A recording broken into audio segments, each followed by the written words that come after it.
वगलामुखी व्यष्टि रूप में शत्रुओं को नष्ट करने की इच्छा रखने वाली तथा समष्टि रूप में परमात्मा की संहार शक्ति ही वगला है।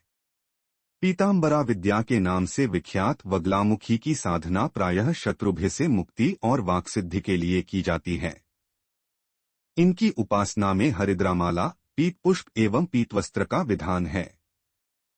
महाविद्याओं में इनका 8वां स्थान है। इनके ध्यान में बताया गया है कि ये सुधा समुद्र के मध्य में स्थित मणिमय मंडप में रत्नमय सिंहासन पर विराज रही हैं। ये पीतवर्ण के वस्त्र, पीत आभूषण तथा पीले पुष्पों की ही माला धारण करती हैं। इनके एक हाथ में शत्रु की जिह्वा और दूसरे हाथ में मुगर है। स्वतंत्र तंत्र के अनुसार भगवती वगलामुखी के प्रादुर्भाव की कथा इस प्रकार है। सत्ययुग में संपूर्ण जगत को नष्ट करने वाला भयंकर तूफान आया। प्राणियों के जीवन पर आए संकट को देखकर भगवान महाविष्णु चिंतित हो गए।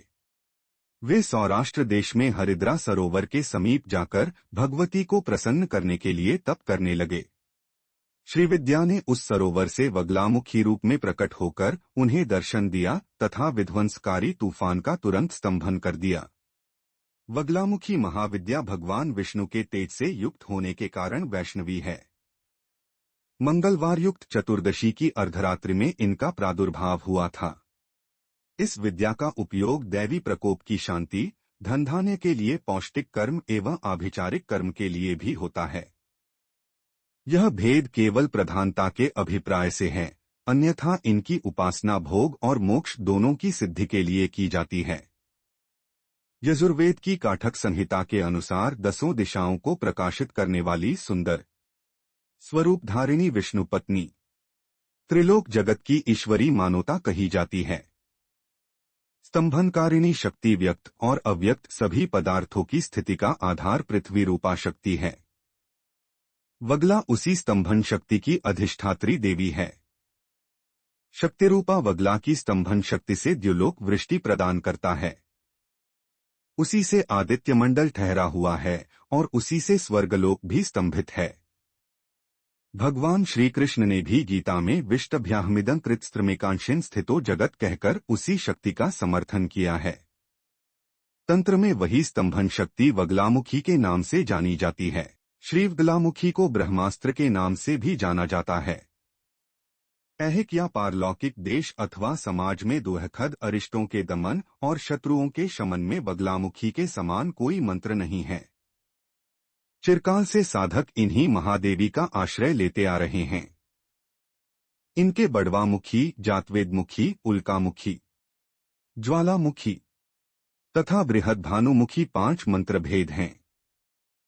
कुंडिका तंत्र में वगलामुखी के जप के विधान पर विशेष प्रकाश डाला गया है। मुंडमाला तंत्र में तो यहाँ तक कहा गया है कि इनकी सिद्धि के लिए नक्षत्रादि विचार और कालशोधन की भी आवश्यकता नहीं है।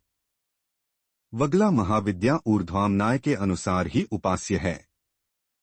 इस आमनाय में शक्ति केवल पूज्य मानी जाती है, भोग्य नहीं। श्रीकुल की सभी महाविद्याओं की उपासना गुरु के सान्निध्य में रहकर सतर्कतापूर्वक सफलता की प्राप्ति होने तक करते रहना चाहिए।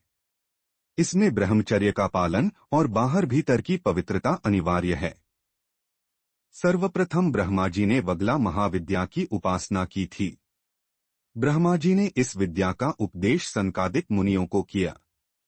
सनत कुमार ने देवर्षि नारद को और नारद ने सांख्यायन नामक परमहंस को इसका उपदेश किया। सांख्यायन ने 36 पटलों में उपनिबद्ध वगलातंत्र की रचना की। वगलामुखी के दूसरे उपासक भगवान विष्णु और तीसरे उपासक परशुराम हुए तथा परशुराम ने यह विद्या आचार्य द्रोण को बताई।